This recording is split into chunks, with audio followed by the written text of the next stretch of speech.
least this imperial aggression of Putin against Ukraine, at least that fails, is seen to fail, and that Putin and the Siloviki around him pay a price for it.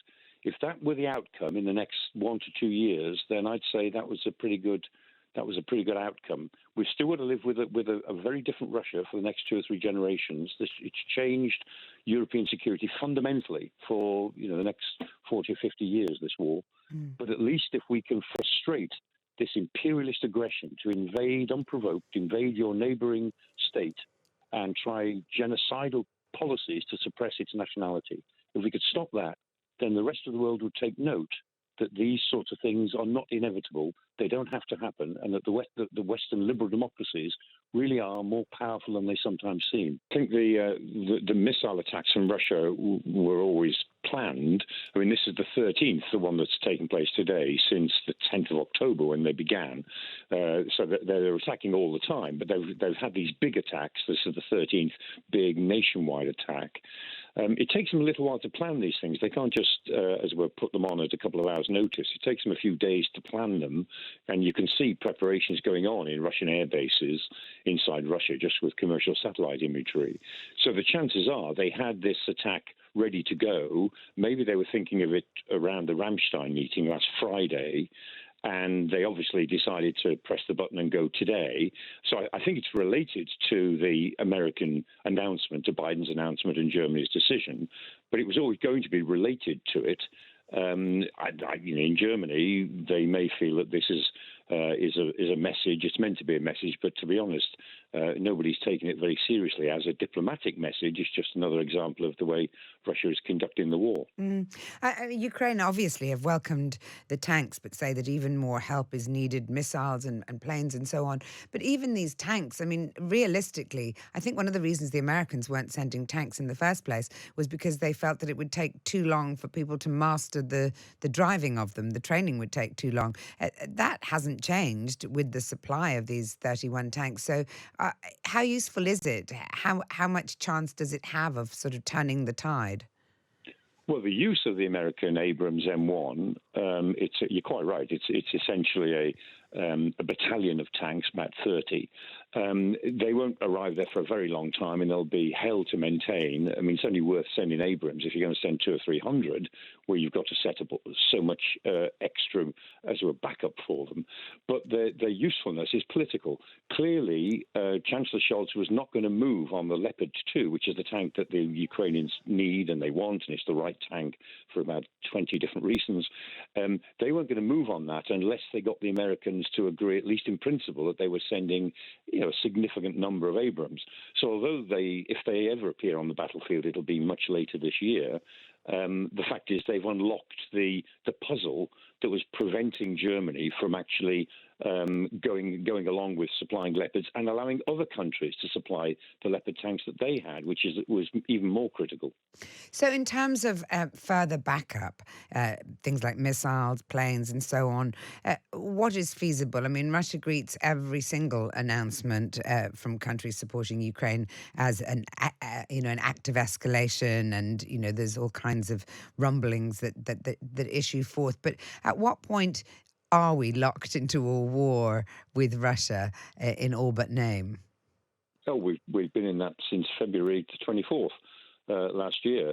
This is a war that Russia is conducting in Ukraine, as it were, in order to remake the settlement of Europe of 1991 when the Soviet Union collapsed. That's what this war is all about, as well as an attempt to conquer Ukraine, which Russia or Putin doesn't believe has a right to exist, and Ukrainian nationality has no substance and really should be suppressed. I mean, that's what the war is.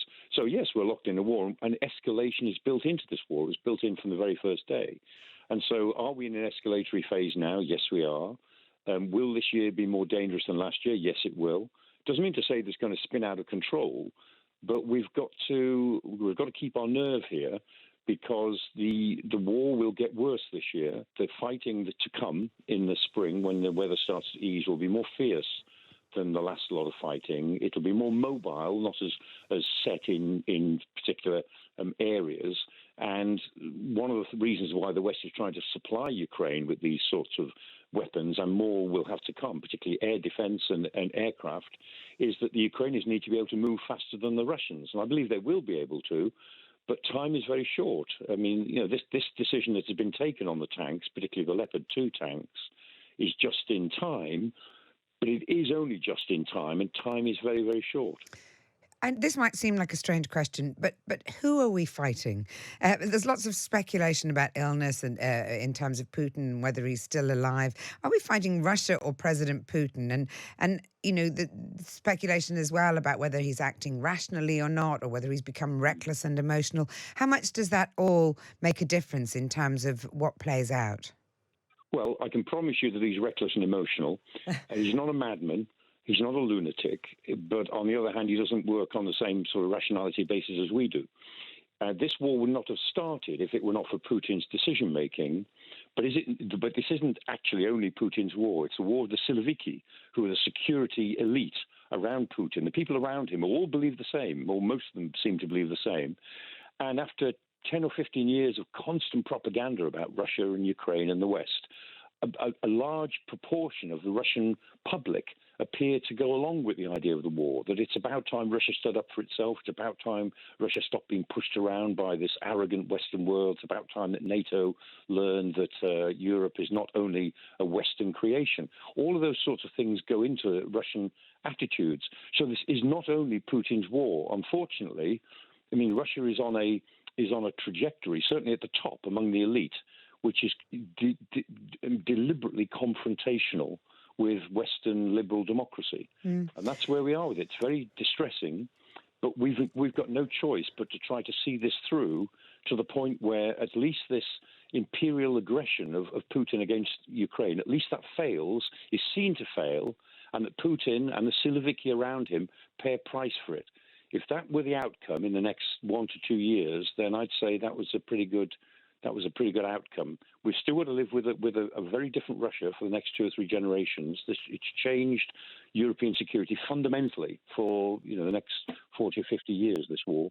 But at least if we can frustrate this imperialist aggression to invade unprovoked, invade your neighboring state and try genocidal policies to suppress its nationality, if we could stop that, then the rest of the world would take note that these sorts of things are not inevitable, they don't have to happen, and that the Western liberal democracies really are more powerful than they sometimes seem.